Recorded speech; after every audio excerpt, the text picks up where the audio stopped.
Meus irmãos, saúdo com a paz do Senhor, e com a permissão e a graça de Deus, mais uma vez chegamos até vocês, mais uma aula da Escola Bíblica Dominical. Neste domingo, estamos estudando a lição de número 12,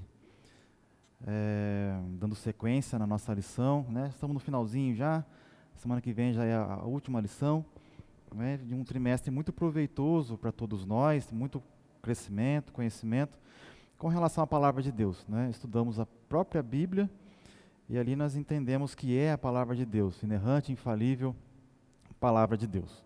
E a gente vem numa sequência de lições, trazendo sínteses sobre os textos bíblicos, e nessa lição vamos estudar as epístolas que instruem e formam os cristãos.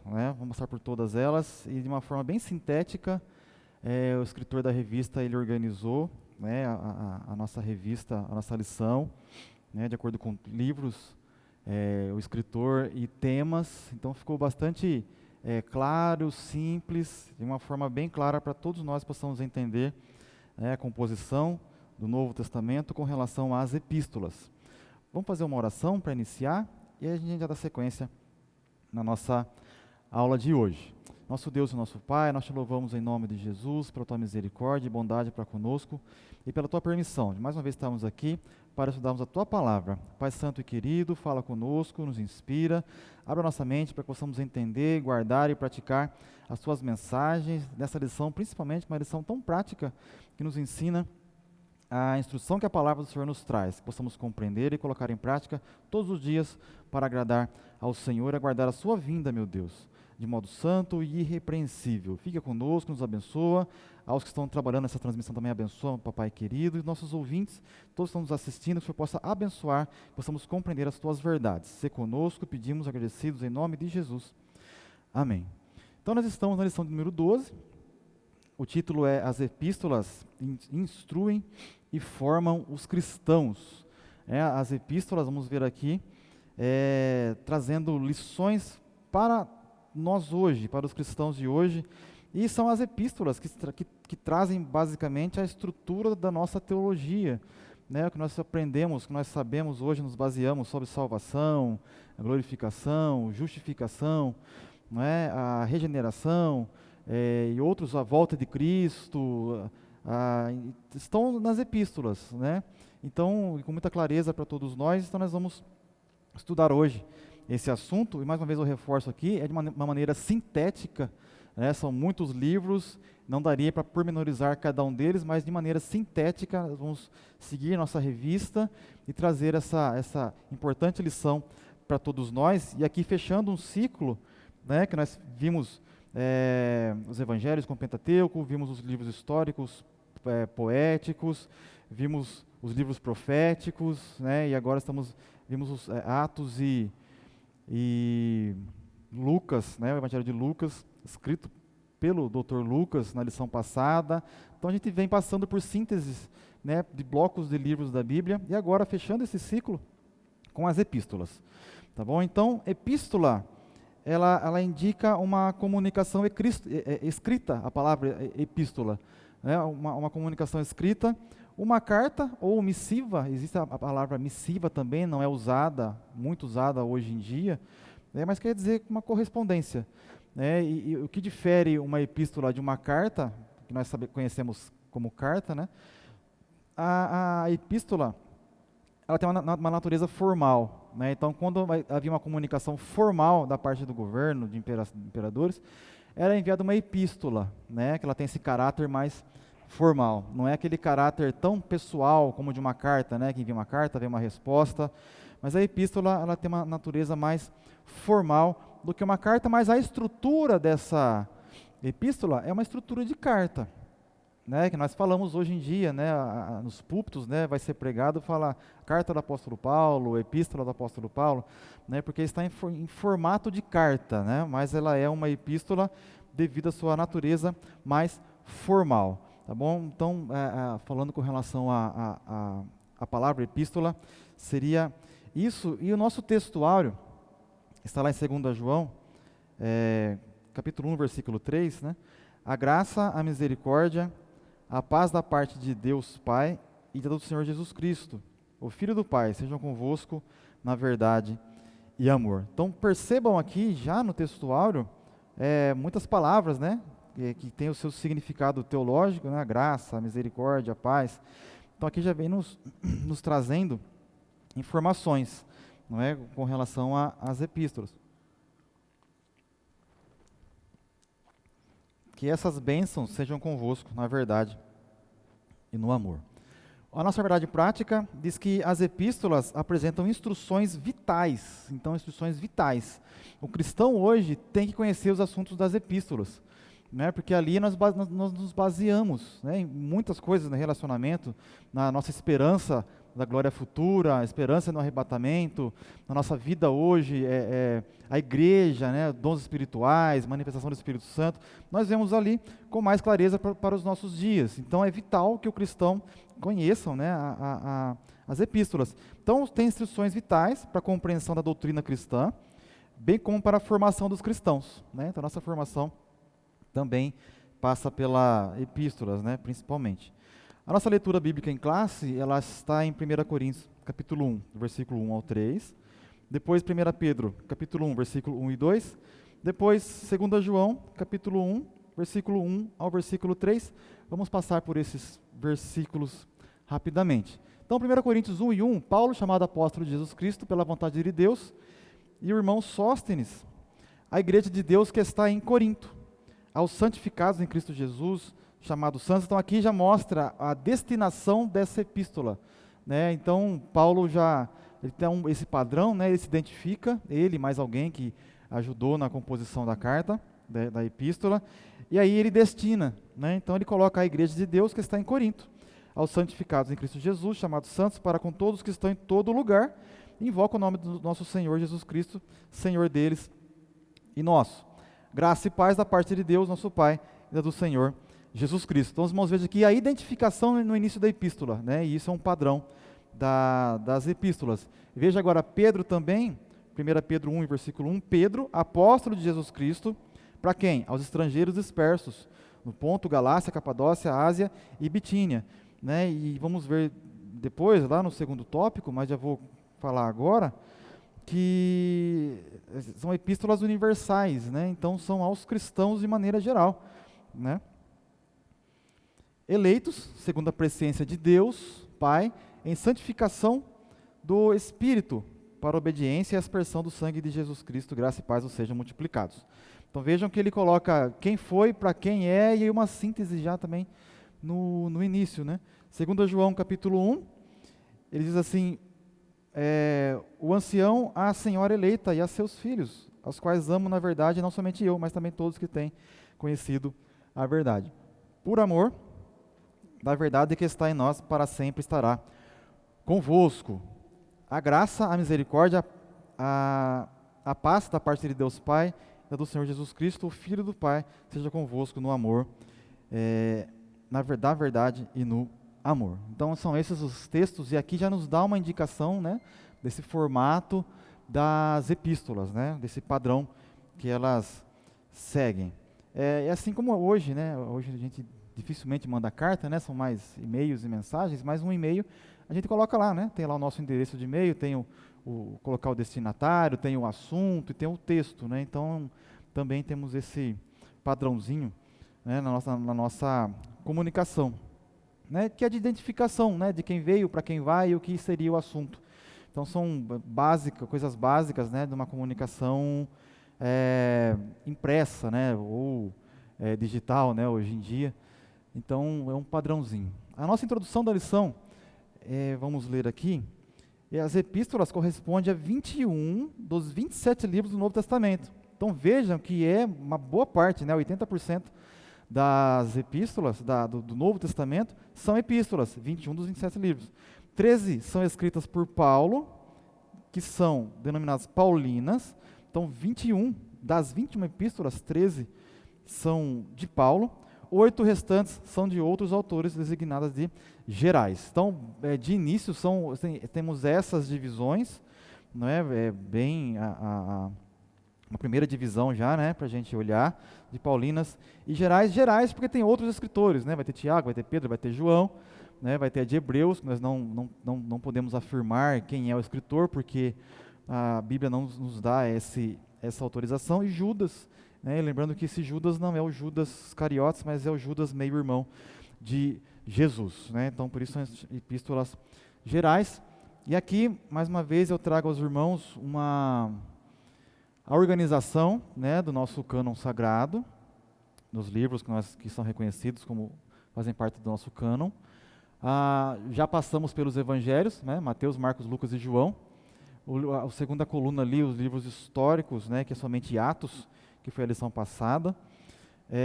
O terceiro bloco, ali, a terceira coluna do meio, ali estão as epístolas paulinas, né, que são aquelas que estão ali, Romanos, 1 e 2 Coríntios, Gálatas, Efésios, Filipenses, Colossenses, Tessalonicenses, 2 livros, Timóteo, 2 livros, Tito e Filemão. Todos esses são epístolas paulinas, e no quarta coluna, epístolas gerais. Hebreus, Tiago, 1 e 2 Pedro, 3 cartas de João e Judas, né? E a última ali, o bloco de revelação, que é Apocalipse. Então, por aqui, já fica fácil a gente ver que a terceira e a quarta coluna são a grande maioria do Novo Testamento, né? Então, aqui nós já observamos aquilo que eu já tinha falado, né? Então, 21 livros aí são de epístolas, né? Em formato de epístolas. Podemos dividir as epístolas, aqui já vem uma segunda classificação,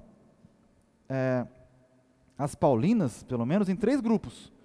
São epístolas da atividade missionária itinerante ou doutrinais. Por quê?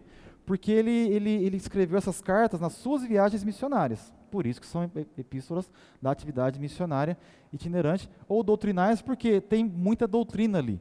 Se pegarmos Romanos, né, Coríntios, Tessalonicenses, Gálatas, Romanos, principalmente, é uma das cartas a carta mais teológica, né, com mais conceitos teológicos de Paulo, né. Tessalonicenses, vamos ver ali que tem a questão da volta de Jesus, dos últimos dias. Então também tem conteúdos, todas têm, né, mas essas têm um algo a mais, né, um conteúdo um pouco a mais. Então essa é a primeira divisão, né. Temos uma segunda, que são epístolas da prisão, epístolas em que Paulo estava preso quando escreveu essas epístolas, que são Efésios, Filipenses, Colossenses e Filemão, né, ele estava preso. E o terceiro grupo são epístolas pastorais, que foram escritas a Timóteo e a Tito, né, que são mais pessoais, que trazem conselhos pastorais aos jovens obreiros, né. Então, nós temos essas subdivisões nas epístolas de Paulo, né, é mais para didática, né, nos ajuda a entender um pouco melhor o contexto dessas epístolas. Seguindo na nossa introdução, nessa lição agruparemos as epístolas por tema e autoria, e destacamos alguns dos seus aspectos doutrinários. O primeiro tópico, ele vai falar como as epístolas paulinas nos instruem. Então, o primeiro tópico são epístolas paulinas. Tá? Primeiro tópico, epístolas paulinas. E primeiro item, nas epístolas paulinas, quais são as instruções salvíficas? O que nós vemos ali de salvação, e mais uma vez eu quero reforçar aos irmãos que são sínteses, tá bom? São sínteses, porque vamos ver alguns versículos de Efésios, de Filipenses, que vão nos dar uma clareza com relação ao livro, até porque o livro aos Efésios já tivemos revistas somente sobre Efésios, então não tem como pormenorizar cada livro, né, mas sim, vamos passar por eles e dar uma ideia do que eles trazem, né? E aqui o escritor classificou de maneira muito excelente, muito boa, que fácil para a gente entender. Então são instruções salvíficas nas epístolas de Paulo, e nesse grupo enfatizamos os aspectos da doutrina da salvação. Então veja, aos romanos destaca-se que o justo viverá pela fé, né? Romanos 1,17. Cristo nos libertou do pecado mediante seu sacrifício remidor. Dessa forma, pela fé em Cristo, somos declarados justos. Então, Romanos, aqui o escritor coloca esse ponto com relação à doutrina, né, da justificação, né, e aqui ele coloca os textos com relação a esse assunto, né, e aqui Romanos 3, 23 aos 25, né, que o texto que ele coloca, deixa eu ver se eu coloquei ele aqui, Eu acabei não colocando ele aqui na nossa apresentação, né? Mas aí, esse Romanos 1,17, que fala que o justo viverá pela fé, essa frase já foi dita lá em Abacuque, né? Abacuque 2:4 fala a mesma coisa, que o justo viverá pela fé. Né? E aí, no comentário bíblico do Novo Testamento, comentário pentecostal do Novo Testamento, ele fala o seguinte, interpretando esse versículo, né? Os cristãos viverão por causa da fidelidade de Deus. Então, os cristãos viverão por causa da fidelidade de Deus e por causa da sua resposta de fé a Deus. Então, Deus ele é fiel para conosco. Né? E a nossa resposta de fé é isso que nos traz vida. Por isso que o justo viverá pela fé. Né? Como nós respondemos a Deus com a nossa fé? Né? Como é essa resposta? Como resultado, os cristãos eles terão vida eterna e experimentarão a plenitude da vida. Né? Então, o justo viverá pela fé. O que é isso? É a resposta que nós damos a Deus pela nossa fé. Como é que nós respondemos a Deus? Como é que nós atendemos a Deus? Né? A palavra nos ensina e como que nós damos esse retorno. Né? Então, o justo viverá pela fé. E nós temos vivido isso, sabemos que viveremos a plenitude de vida. Né? Com Cristo é uma antecipação, né? A presença de Deus entre nós é uma pequena antecipação do que nós teremos no céu, né? A presença de Deus. Então, passamos por Romanos, agora aos Gálatas. Paulo assevera que ninguém é justificado pelas obras da lei. Então, em Romanos, nós vimos ali com relação à fé. Né? E agora o escritor avança nesse assunto e ele passa por Gálatas. E ele fala que ninguém é justificado pelas obras da lei. Né? Que somente a fé em Cristo nos liberta do jugo do pecado. Então, veja que o escritor ele vai avançando nesse assunto, usou Romanos e agora Gálatas. Né? Gálatas 2,16, que está citado aí no nosso texto, Paulo fala assim, sabendo contudo que o homem não é justificado por obras da lei. Então é muito claro. Né? E o texto que eu estou lendo aqui é na versão NAA, tá bom? E sim mediante a fé em Jesus Cristo. Também temos crido em Cristo Jesus para que fôssemos justificados pela fé em Cristo e não por obras da lei. Por obras da lei ninguém será justificado. Então por obras da lei ninguém será justificado, mas sim pela fé em Cristo Jesus. Né? Vem confirmando o que estava ali, confirmando e avançando o assunto que foi citado em Romanos, que o justo viverá pela fé. Gálatas 5:1 fala assim, para a liberdade foi que Cristo nos libertou, pois permaneçam firmes e não se submetam de novo ao jugo da escravidão. E fomos libertos da lei. Né? Jesus cumpriu a lei, cumpriu os aspectos cerimoniais da lei. Né? E ele nos trouxe, ele reforçou os aspectos morais da lei. Né? Então, em Cristo, tudo foi confirmado. Né? E agora nós seguimos as ordenanças de Cristo. E aí nós não estamos mais presos àquelas ordenanças da lei. Né? Ordenanças de sacrifícios e outros aspectos da lei. Agora estamos libertos, né? Agora nós estamos presos a Jesus. Então, aqui, Gálatas, Paulo orienta a não voltarem, né, para a lei, porque existiam os judeus, né? Os judeus queriam judaizar os novos convertidos, né? Os gregos se convertiam e os judeus queriam impor, né? Eles diziam que tinham que seguir a lei para serem salvos, né? E aí Paulo vem com Gálatas para esclarecer e dizer que agora não mais, né? Estamos libertos e agora precisamos ficar livres dessa jugo da escravidão e que a lei não vai salvar ninguém. E agora, avançando um pouco mais para 1 Coríntios, ressalta-se a mensagem de Cristo crucificado, né? 1 Coríntios 1:23, que diz assim, que os judeus pedem sinais e os gregos buscam sabedoria, mas nós pregamos o Cristo crucificado, escândalo para os judeus e loucura para os gentios. Porque as expectativas dos judeus e dos gregos eram diferentes. Né? Os gregos queriam uma falácia, queriam um discurso grandioso de sabedoria. Né? E os judeus queriam sinais, queriam milagres, queriam ver, né, um rei chegando, eles queriam sinais. Né? Mas aí vem Paulo e fala que Cristo, o crucificado, né? Porque a crucificação era o meio de se matar aquele que errava, né? O pior caso de morte, né? Para os assassinos, para pessoas praticantes iam contra o governo. Né? Então, Paulo aqui prega Cristo crucificado, que morreu por nossos pecados e ressuscitou ao terceiro dia. Né? Então, 1 Coríntios ele traz essa mensagem, né? E Paulo esclarece, né? Que ele fala que Cristo morreu por nós, por nossos pecados, e aí ressuscitou ao terceiro dia, né? E depois apareceu a Cefas e depois aos 12, depois mais a 500, quase 500 irmãos. E então, trazendo instruções salvíficas, né? Então fala, justo viverá pela fé, lá em Romanos. Gálatas fala que as obras da lei não salvam, e sim a fé em Cristo. Agora aqui em Coríntios ele fala que Cristo morreu por nós, né? Ele mostra claramente em quem deve estar baseada a nossa fé, que é no Cristo crucificado. Então nesse primeiro tópico, primeiro item, nós vimos esse avanço do assunto da salvação, em que o nosso escritor da revista, o pastor Douglas Batista, ele passou pelos livros mostrando os assuntos de uma ordem de crescente do assunto, né? Veio nos trazendo clareza com relação a esse assunto. Em 2 Coríntios, avançando aqui, frisa-se o ministério da reconciliação. Então nós temos Cristo, e agora, 2 Coríntios, ele traz aqui o ministério da reconciliação, né? Que 2 Coríntios 5, tá, versículo 18 aí no slide, mas eu quero ler o 17 também. Ele fala assim: e assim, se alguém está em Cristo, é nova criatura. As coisas antigas já passaram, e eis que se fizeram novas. Ora, tudo isso provém de Deus, que nos reconciliou consigo mesmo. Então, a ação aqui é de Deus. O próprio Deus reconcilia a nós com Ele, né? Então, a ação da salvação aqui é de Deus, né? Então, nós estamos reconciliados com Deus por meio de Cristo. E nos deu o ministério da reconciliação. Então percebam a evolução do assunto, né? Aceitamos a Cristo e agora nós estamos reconciliados com Deus, né? Que antes éramos inimigos de Deus.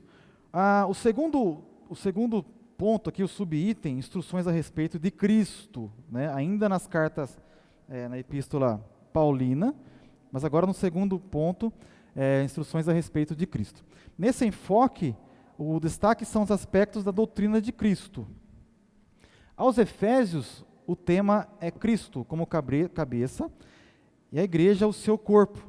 Efésios 1, 22 e 23. Então, Efésios traz essa questão, né, de Cristo sendo o cabeça da igreja, né, o cabeça e a cabeça do corpo de Cristo. Nesse sentido, a igreja foi eleita em Cristo. Eleita em Cristo. Eleita em Cristo. Né, e aqui vem a doutrina da eleição. Né, Efésios 1 e 4 fala assim: antes da fundação do mundo, Deus nos escolheu nele, na igreja, para sermos santos e irrepreensíveis diante dele em amor. Então somos eleitos nele. As pessoas não são escolhidas pessoalmente antes da fundação do mundo, mas a igreja foi eleita.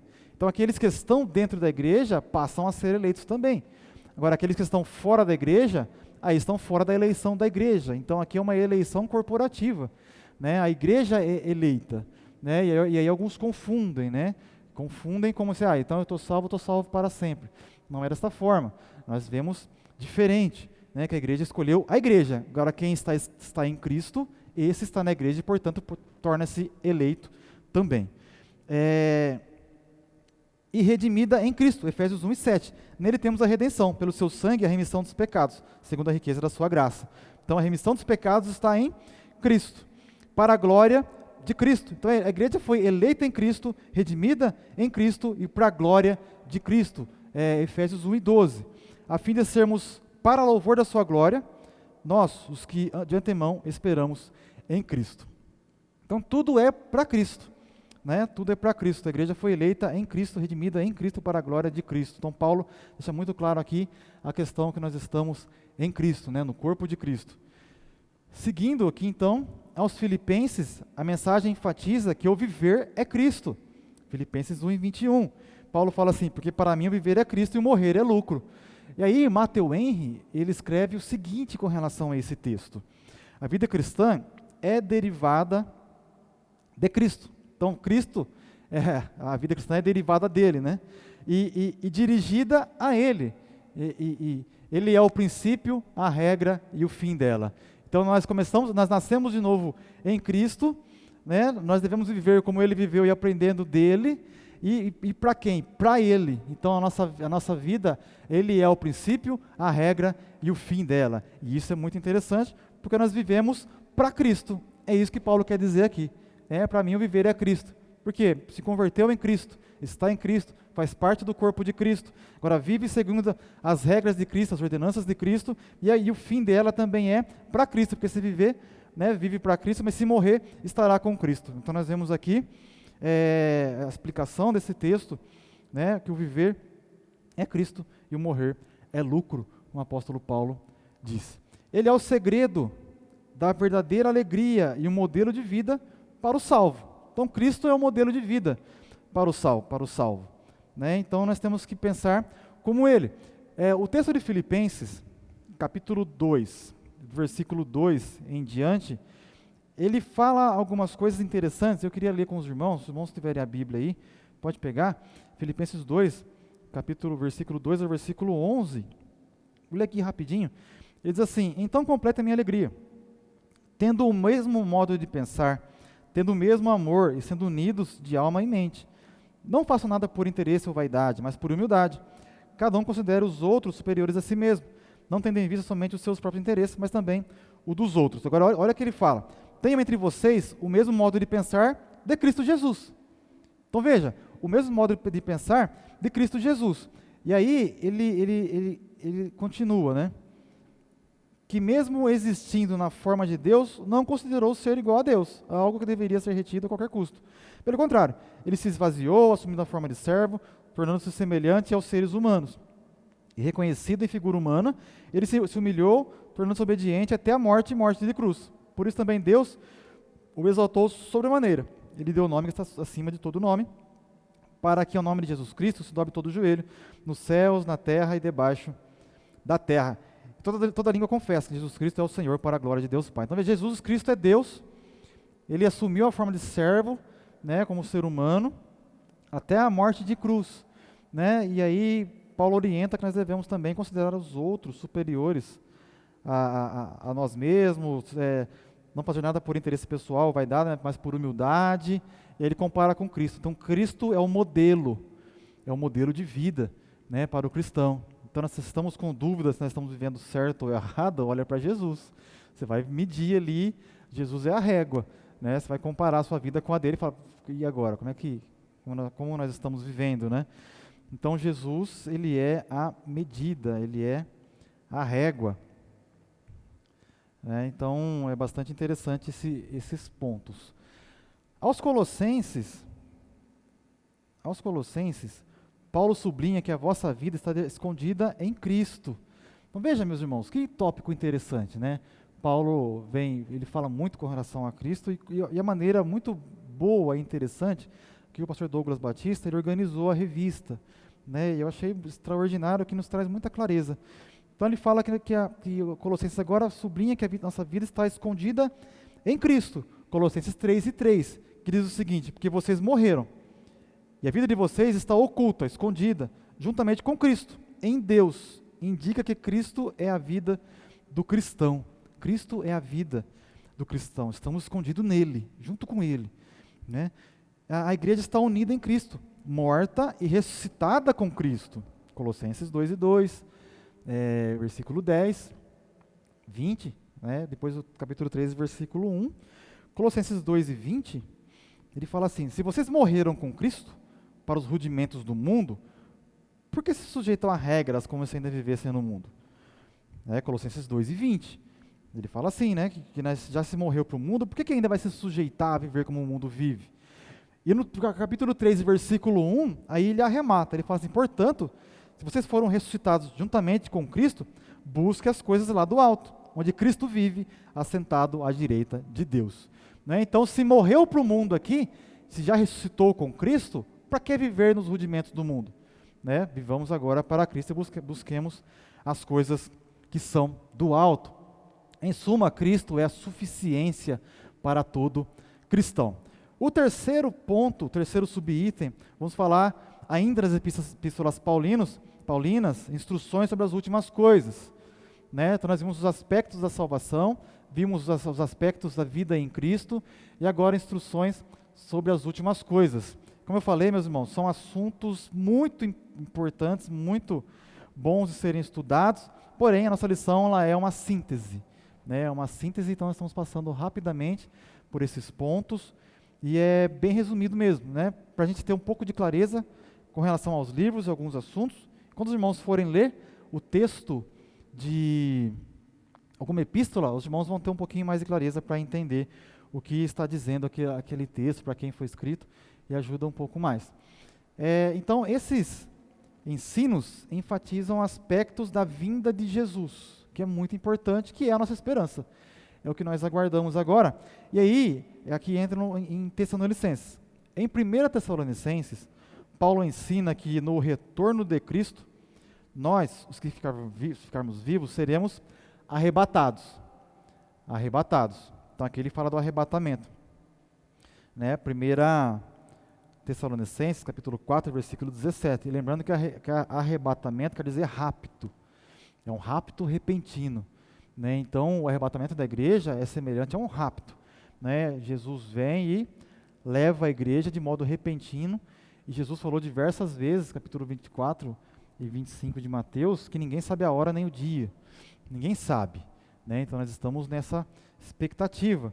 E aí o texto de Tessalonicenses, capítulo 4, versículo 16 e 17, fala assim: porque o Senhor mesmo, dada a sua palavra de ordem, ouvida a voz do arcanjo e ressoada a trombeta de Deus, descerá dos céus, e os mortos em Cristo ressuscitarão primeiro.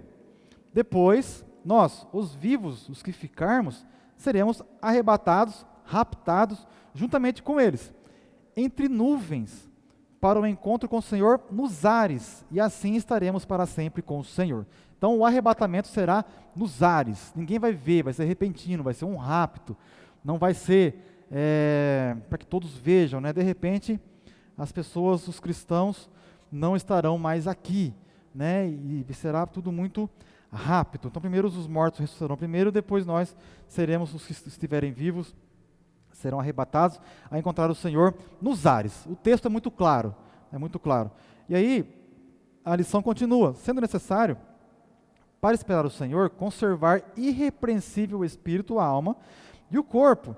Né? Então, aqui nós precisamos manter irrepreensíveis o quê? O espírito, a alma e corpo.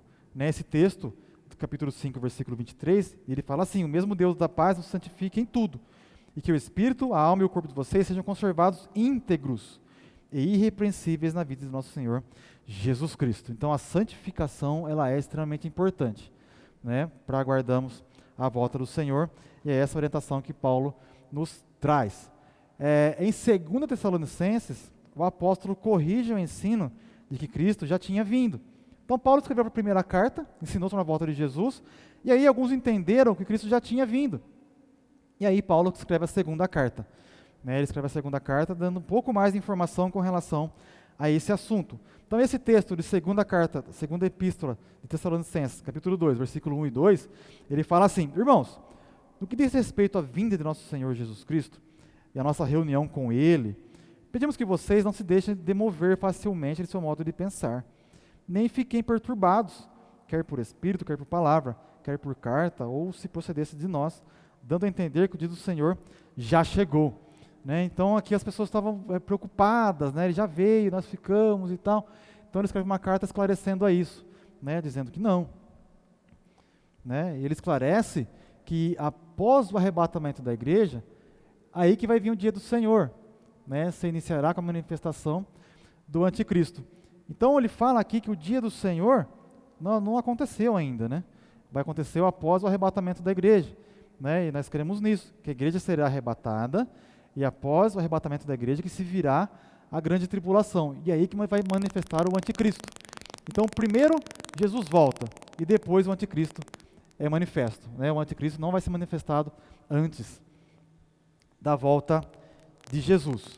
Né? Então, esse texto que está aí, 2 Tessalonicenses 2, versículo 3 e 8, ele fala assim: ninguém, de modo nenhum, os engane, porque isso não acontecerá sem que primeiro venha a apostasia e seja revelado o homem da iniquidade, o filho da perdição. Aqui faz referência ao anticristo. Né? E o versículo 8 fala assim: então será revelado o iníquo, a quem o Senhor Jesus matará com o sopro da sua boca e destruirá pela manifestação da sua vinda. E aqui essa outra vinda, essa segunda parte, porque a vinda de Jesus, ela se dará em dois momentos. Primeiro, para arrebatar a igreja nos ares, né? Encontraremos o Senhor nos ares, nós lemos aqui. E a segunda vai ser lá no Armagedon, né? Lá sim, Jesus vai aparecer e todo olho verá, né? E lá pessoalmente ele vai salvar o povo de Israel, né? Então ali Jesus vai destruir o anticristo naquele momento, né? Mas agora nós aguardamos a volta de Jesus, o arrebatamento da igreja. Depois virá o anticristo e depois de 7 anos Jesus virá para aniquilar o anticristo e implantar o milênio, né? Nessa segunda fase da vinda de Jesus é que todo olho verá, né? Na primeira fase será em secreto. Enquanto o salvo aguarda a volta de Cristo, deve orar para que o evangelho tenha livre curso e vigiar para não viver desordenadamente, né? Então nós temos que aguardar Jesus como se ele voltasse hoje, se ele voltasse agora, né? Não podemos viver desordenadamente, e Paulo instrui nesses textos. As duas epístolas alertam a respeito da necessidade de preparar-se para a vinda do Senhor. Ele virá, né? Ele virá, e nós devemos estar preparados. O quarto ponto do primeiro tópico ainda, né, ainda das epístolas paulinas, irmãos, vejam que tem bastante assunto aqui, né, mas nós não podemos nos demorar muito, né, mas nós temos aqui, como eu falei já em outras lições, aqui é só a ponta do iceberg, né, só o início do assunto, e aí tem muito mais depois para os irmãos se debruçarem e estudarem, né. Então agora aqui epístolas pastorais e pessoais, né, essas epístolas trazem instruções de natureza prática. Nós temos ali para Timóteo, para Tito e para Filemon. Nós temos essas cartas. Então, as epístolas particulares abrangem instruções de natureza prática. Dentre outros temas, em 1 Timóteo, Paulo orienta o combate às heresias por meio da sã doutrina, né? Então, Paulo traz orientações com relação ao combate às heresias, né? E aí ele coloca também a posição do líder, né, que tem que ser apto para ensinar, né? Então Paulo traz essas orientações, né? E aí no capítulo 4, versículo 13 e versículo 14, ele fala assim: até a minha chegada, dedique-se à leitura pública das Escrituras, à exortação, ao ensino. E olha o que ele fala, versículo 14: não seja negligente para com o dom que você recebeu, que lhe foi dado mediante profecia, com a imposição das mãos do presbitério, né? Então ele fala que tem as heresias, né? Ele busca a sã doutrina e pede para que o obreiro seja estruturado, né? E aí ele dá muitas outras orientações nesse livro. Segunda carta de Timóteo, ele ratifica, ele confirma que o obreiro deve manejar bem a palavra da verdade. 2 Timóteo 2:15, né? A fim de produzir arrependimento nos que resistem.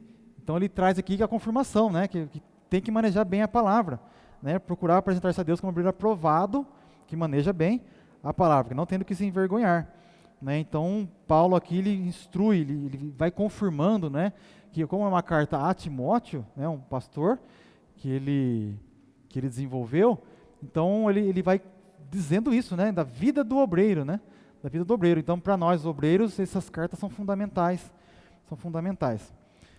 Em Tito, o pastor deve contrapor falsos ensinos, né? Tito era um grego que se converteu, né? E aí, para tanto, é exortado a falar com o que convém à sã doutrina. Então também Tito aqui ele é orientado a Paulo a fazer o trabalho, né, do obreiro. Tito 1:5, ele fala assim: foi por esta causa que deixei você em Creta. Então veja, Tito estava em Creta, para que pusessem em ordem as coisas restantes, bem como em cada cidade constituísse presbíteros, conforme prescrevi a você. Então veja, ele foi colocado lá para gerar mais obreiros, né? Para gerar mais obreiros. E aí Tito 2:1, ele fala assim: mas você ensine o que está de acordo com a sã doutrina, né? Você ensine o que está de acordo com a sã doutrina. Então, o que convém à sã doutrina, orientação para nós, né? Ensinar a palavra de Deus. Filemon, a mensagem enfatiza o perdão. O transgressor arrependido deve ser recebido mais do que um servo, como um irmão amado. Em Filemão, conta a história de Onésimo, né, que é um escravo de Filemão que fugiu. E aí ele na sua fuga, ele conheceu a Paulo e se converteu. Né? E aí Paulo escreve a Filemão para recebê-lo, né? Para recebê-lo, mais como um servo, né? Mais do que um servo, né? Que ele era escravo de Filemão, mas como um irmão em Cristo, um irmão amado em Cristo. E Paulo até fala, se ele deve alguma coisa, põe na minha conta, né? Põe na minha conta. Então Paulo aqui dá orientações com relação ao perdão, né?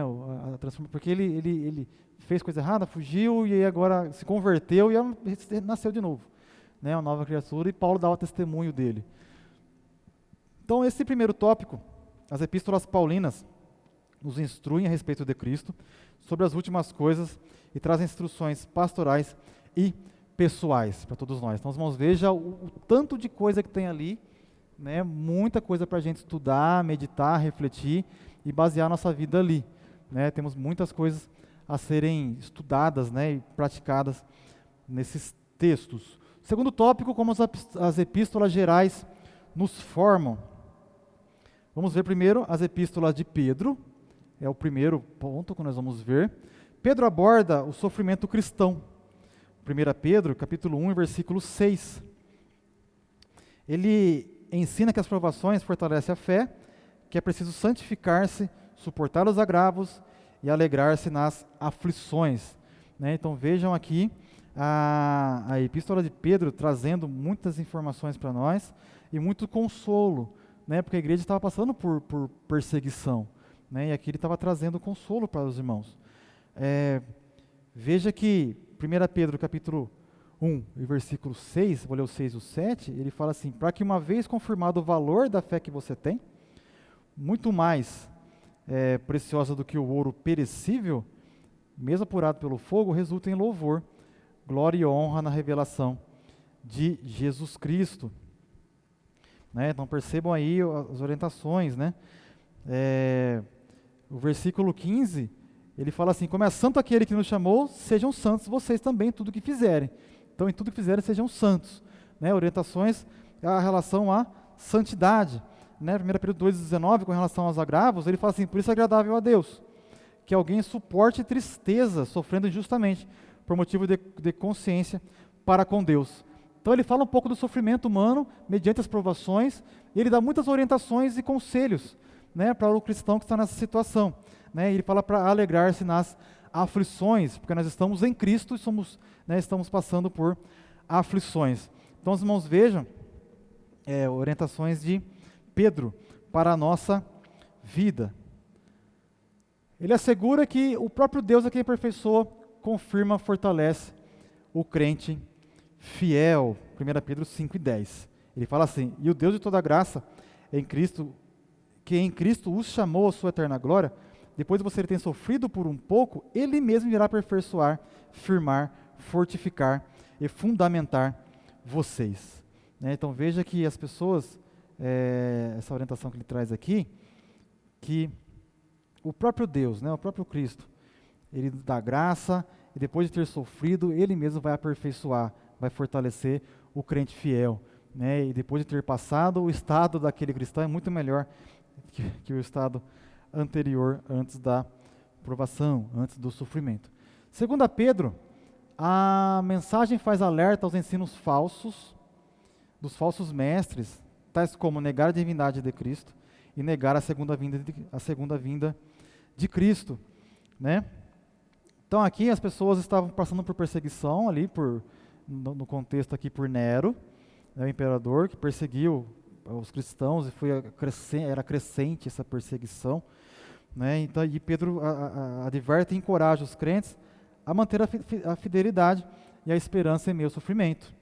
Né? Então as pessoas, ele estava orientando, né, os cristãos, né, fortalecendo a fé deles com relação ao período de sofrimento.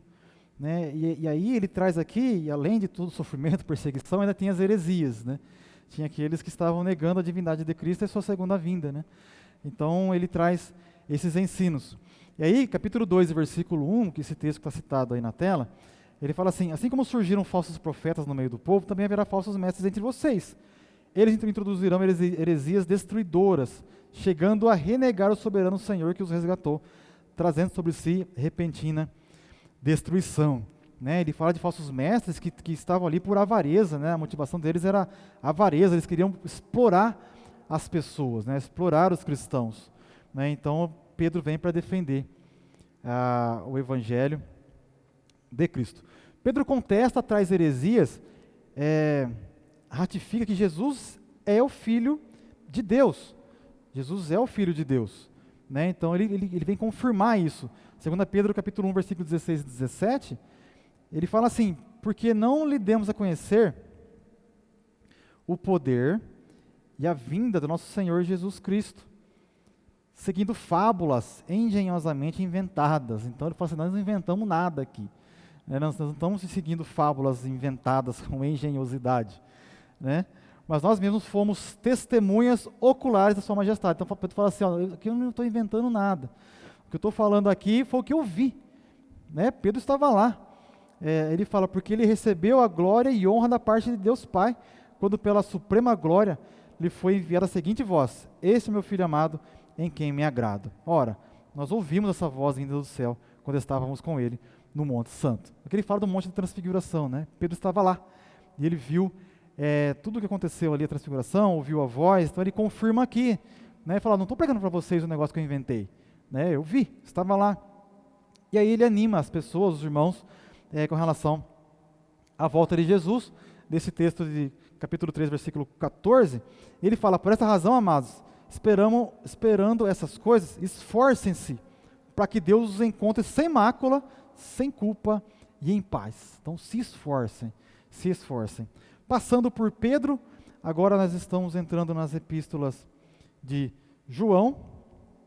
Né? João, ele adverte sobre o falso ensino que negava a encarnação de Jesus. Encarnação de Jesus e as demais heresias gnósticas. Os gnósticos pregam a gnose, né, que eles falam que a matéria, o corpo humano, né, ela é irremediavelmente má. E como não tem remédio para essa carne decaída, Cristo, Deus, não poderia estar nela. Né? Jesus não poderia estar numa carne assim. Né? Então eles negam a encarnação de Jesus. Né? Negam a encarnação de Jesus. E aí isso é um problema, porque Jesus ele era 100% homem e 100% Deus. Nós vemos as características de Jesus como homem e as características de Jesus sendo Deus. Então 1 João capítulo 1, versículo 1, ele falou que era desde o princípio, o que ouvimos, o que vimos com nossos próprios olhos, o que contemplamos e nossas mãos apalparam a respeito do verbo da vida, o verbo da vida, aquele que a palavra deu vida. E no capítulo 4, versículo 2 e 3, ele fala assim, nisso vocês reconhecem o Espírito de Deus. Todo espírito que confessa Jesus Cristo veio em carne é de Deus. Todo espírito que não confessa isso a respeito de Jesus não procede de Deus, pelo contrário. Esse é o espírito do anticristo, a respeito do qual vocês ouviram dizer que viria e que agora já está no mundo. O espírito do anticristo. Pessoas que fazem essa negativa, que negam a Jesus sendo homem. Né? Alguns negam a divindade, né? Jesus não é Deus. Outros negam que Jesus estaria aqui em carne. Né? Tem as teorias, né? Essas teorias para tentar combater a nossa fé. E aí vem as defesas, né? Temos as defesas aqui que Pedro e João vêm trazendo. Ele explica que o salvo deve viver em comunhão com os irmãos. Então, pontos práticos, né? Afastar-se da prática do pecado, amar uns aos outros e vencer o mundo por meio da fé. Né? Essa é a vitória que vence o mundo, a nossa fé. Então, são conselhos práticos. Em 2 João, as heresias do docetismo, e essa aqui também, ela é um problema, né? Ela é um problema, porque o docetismo, ele diz que Cristo tinha somente a aparência de um ser humano. Ele parecia um humano, mas não era. Era só uma aparência. Parecia humano, mas não era. Docetismo. Né? Docetismo vem do grego dokeo, quer dizer parecer. Né? Então, parecer, ele parecia um ser humano. E aí, se parecia um ser humano e não era, eles estão negando também a carne de Cristo, né? A encarnação de Cristo.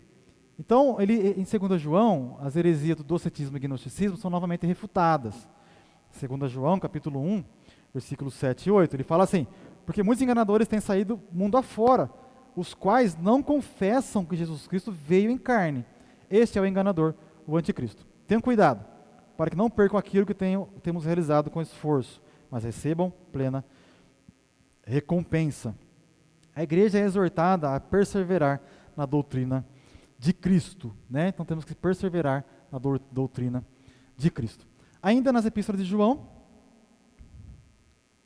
vou avançar o meu aqui.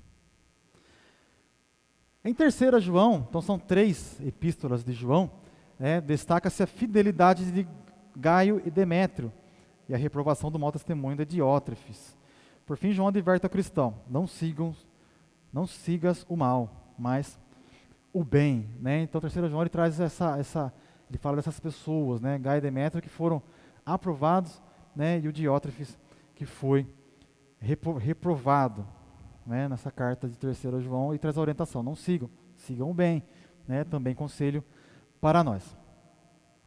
Ainda no terceiro ponto, agora as epístolas gerais, né? Nós temos aos Hebreus, que é uma epístola extraordinária, sensacional, né? Muito conteúdo ali, importantíssimo para nós, que aqui não dá, né, para passar, mas aos Hebreus a ênfase repousa na supremacia de Cristo.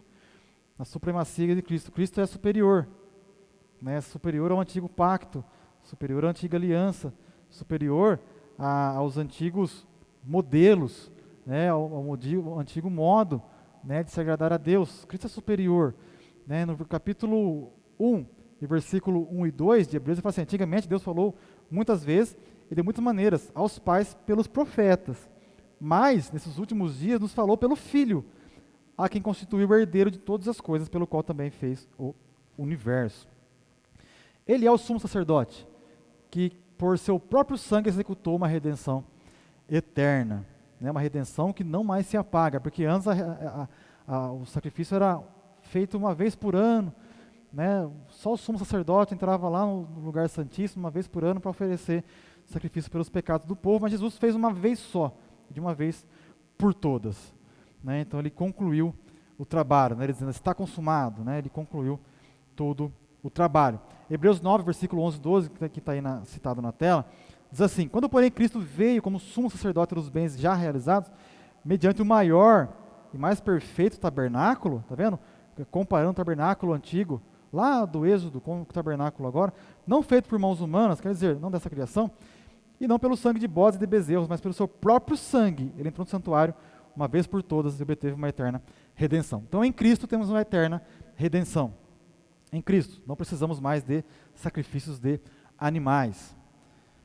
Avançando aqui, desse modo o crente é estimulado a olhar para Cristo, o autor e consumador da fé, olhar para Jesus e não olhar para símbolos, olhar para o passado, mas olhar para Jesus, né? Olhar somente para Ele. Em Tiago, agora já avançando, né, para o livro de Tiago, os irmãos vejam que é só uma rápida passada, né, por cada livro, e esse é o propósito da nossa lição. Em Tiago, o autor esclarece que a fé sem obras é morta. A fé sem obras é morta, Tiago 2 e 26. Acentua que a fé deve ser mostrada em ações. Então, se eu tenho fé, eu faço alguma coisa, né? Eu tenho fé, mas eu não faço nada, né? Então, a minha fé mostra algo, né? Porque se eu não mostrar nada, quer dizer que eu não tenho fé para realizar, né? Então, se a fé sem obras é morta, isso está muito claro no livro de Tiago. Por isso, o texto adverte o cristão a ser praticante da palavra e não somente ouvinte, mas praticante da palavra. Temos que praticar a palavra. Avançando aqui, em Judas, esse Judas não é Judas Iscariotes, é o Judas, meu irmão de Jesus. O salvo é exortado, quer dizer, é encorajado a batalhar pela fé.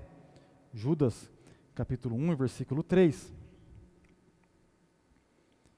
Ele diz assim: amados, quando eu me empenhava para escrever-lhes a respeito da salvação que temos em comum, senti que era necessário corresponder-me com vocês, para exortá-los a lutar pela fé, que uma vez por todas foi entregue aos santos. Lutar pela fé, insistir pela fé, perseverar, né? Assim o crente, isso por causa dos hereges infiltrados na igreja. Assim o crente é instruído a orar e a perseverar, a preservar a esperança da vida eterna. E ele fala assim: mas vocês, meus amados, edificando-se na fé santíssima que vocês têm, orando no Espírito, mantenham-se no amor de Deus, esperando a misericórdia do nosso Senhor Jesus Cristo, que conduz para a vida eterna. Então mantenham-se firme. Tem provação, tem luta, tem heresia surgindo, mas mantenha-se firme. Mantenha-se firme aonde? Em Jesus, em Cristo. Essa é a nossa firmeza. Então, o segundo tópico, passamos pelas epístolas gerais. Elas nos advertem o crente a respeito da santificação, dos falsos ensinos, e enfatizam a supremacia de Cristo e a esperança da vida eterna. Agora, o terceiro e último tópico, vamos falar que as epístolas continuam a falar. Continuam a falar. E agora vamos ver, ele vai trazer alguns assuntos resumindo algumas coisas. Por exemplo, a doutrina da justificação. Doutrina da justificação. Quando o cristão, quando a pessoa, o pecador, ele aceita Jesus de todo o coração, e ali há milagre, Há um milagre, e ali ele já recebe 3 milagres. A regeneração, que é o ato de nascer de novo, aquilo que Jesus falou lá com Nicodemos, nascer de novo. As coisas velhas se passaram, eis que tudo se fez novo. Então agora é tudo novo, A pessoa de imediato nasce de novo. Depois ele recebe a justificação. Tudo isso quando já aceita Jesus, nasce de novo e já é considerado justo. Justo com a justiça própria? Não. Isaías fala que as nossas justiças são como trapos de imundícia diante de Deus. A nossa justiça não serve para nada. Justiça própria não serve para nada. Nós estamos com a justiça de Cristo. Assumimos a justiça de Cristo em nós. E também, de imediato, regeneração, justificação e a santificação. Considerados santos, já de imediato. E isso nós já recebemos quando aceitamos a Jesus Cristo como Salvador. Só que a santificação tem 2 pontos. Santificação posicional, que é já de imediato, já estamos posicionalmente santificados com Cristo, porque se a pessoa aceitar Jesus e morrer, ela está salva, ela foi regenerada, foi justificada e ela está santificada. É o caso do ladrão da cruz. Ele aceitou Jesus ali, e ali Jesus falou assim que naquele mesmo dia estaria com ele no paraíso. Então ali é um exemplo. E agora tem a santificação progressiva, que nós vamos avançando na santificação. Então, a doutrina da justificação ensina que o pecador é justificado, absolvido da punição do pecado, unicamente pela fé na graça divina. Então, isso é pela fé. Vamos ver Romanos capítulo 5, versículo 1 e 2. Justificado, pois, mediante a fé. Então veja, Paulo é muito claro. Justificação mediante a fé. Que temos paz com Deus por meio do nosso Senhor Jesus Cristo, pela qual obtivemos também acesso, pela fé, a essa graça na qual estamos firmes. E nos gloriamos na esperança da glória de Deus. Então é pela fé que nós temos a nossa justificação. Significa dizer que as obras humanas não podem salvar. Já vimos isso lá em Gálatas, comentamos até aqui. A nossa declaração de fé da Assembleia de Deus professa crer na restauração do homem por meio, então veja, do arrependimento e da fé, do novo nascimento pela graça de Deus, mediante a fé, justificação pela fé no sacrifício de Cristo. Então o que nós precisamos é de fé. É como eu respondo a Deus, Como é que eu respondo a Deus? Nós vemos aqui que mediante a fé. E a justificação, ela tem um ponto interessante, que é a pessoa tornada justa de uma maneira como se ela nunca tivesse pecado antes, Jesus apaga todos os pecados, e aqui nós temos a justificação. O próximo ponto, a doutrina da santificação, que é também uma das coisas que nós falamos ali, que a pessoa recebe já quando aceita Jesus, a santificação. Santificação posicional, é considerado santo diante de Deus, e a progressiva. Nós vamos avançando, e essa progressiva que é o ponto de ação nossa. Nós devemos nos consagrar a Deus. Santificação quer dizer puro e separado para Deus. Ser santo é ser separado. Agora, e no contexto aqui, é puro e ser separado para Deus. Então a santificação é a doutrina que implica uma vida separada do pecado. Uma vida separada do pecado para quem, né? Separada do pecado e para Deus. Do pecado e para Deus. A nossa vida tem que ser vivida para Ele. E foi o que Paulo falou também, nós lemos aqui, né? Que a nossa vida é derivada de Cristo, nós vivemos segundo as regras de Cristo e vivemos para Cristo. A nossa declaração de fé também mostra que, já salvo e justificado, o crente entra de imediato no processo de santificação. Então ele fala aqui bem claramente que é um processo. É um processo. Então veja, Romanos 6:22. Ele fala assim: agora, porém, libertados do pecado, transformados em servos de Deus. Então olha a clareza de Paulo. Agora, porém, libertados do pecado, transformados em servos de Deus, o fruto que vocês escolhem é para santificação. E no fim, nesse caso, a vida eterna. Então, 1 Tessalonicenses 4:3, ele fala assim: pois a vontade de Deus é a santificação de vocês. Então vejam, a santificação é algo extremamente importante, que nós não podemos perder de vista nunca, jamais, porque isso é a vida do cristão, separado para Deus. Se o crente ele fala que é santificado para Deus e vive segundo os padrões do mundo, não é santificado para Deus. Está errado, né? A santificação é um processo na qual a pessoa ela vai se separando cada vez mais do mundo. É um processo contínuo que nunca termina, somente quando a gente estiver diante de Jesus, ou o arrebatamento, ou na morte, né? Mas enquanto estamos aqui, a santificação ela é necessária. Porém, essa transformação vai sendo aperfeiçoada durante a jornada do cristão, vai sendo aperfeiçoado. 2 Coríntios 3:18, ele fala assim: e todos nós, com o rosto descoberto, contemplando a glória do Senhor, somos transformados de glória em glória, na sua própria imagem, como pelo Senhor, que é o Espírito. Então veja, sendo transformados de glória em glória. Quer dizer que vai o quê? Vai avançando, vai evoluindo, vai evoluindo. Filipenses 1:6 fala assim: portanto, meus amados, tendo tais promessas, purifiquemo-nos de toda a impureza, tanto da carne como do espírito, aperfeiçoando a nossa santidade no temor de Deus. Se a nossa santidade deve ser aperfeiçoada no temor de Deus, quer dizer que tem que ir melhorando, né? Vai avançando, vai melhorando e vai evoluindo, e esse é o processo da santificação. Desse modo, o crente precisa ser santificado pelo Espírito, purificar-se tanto da carne como do Espírito, pois sem a santificação ninguém verá o Senhor. Ninguém verá o Senhor sem santificação, e as pessoas esquecem disso, né? Esquecem disso. Sem santificação ninguém verá o Senhor. Hebreus 12:14, ele fala assim: procurem viver em paz com todos, e busquem a santificação, sem a qual ninguém verá o Senhor. O terceiro subponto, o terceiro item, agora chegando ao final, a doutrina da glorificação. A doutrina da glorificação é a última etapa da nossa salvação. É a última etapa. Romanos 8:17, ele fala o seguinte: e se somos filhos, somos também herdeiros, herdeiros de Deus e co-herdeiros com Cristo. E se com Ele sofremos, para que também com Ele sejamos glorificados. Glorificados. Agora o versículo 30. E aos que predestinou, a esses também chamou. E aos que chamou, a esses também justificou. E aos que justificou, a esses também glorificou. Né? Então a glorificação é a última parte, a última etapa. Acontecerá quando? Quando formos arrebatados, né? Ou quando morrer e estiver com o Senhor no céu. Aí vai acontecer a glorificação.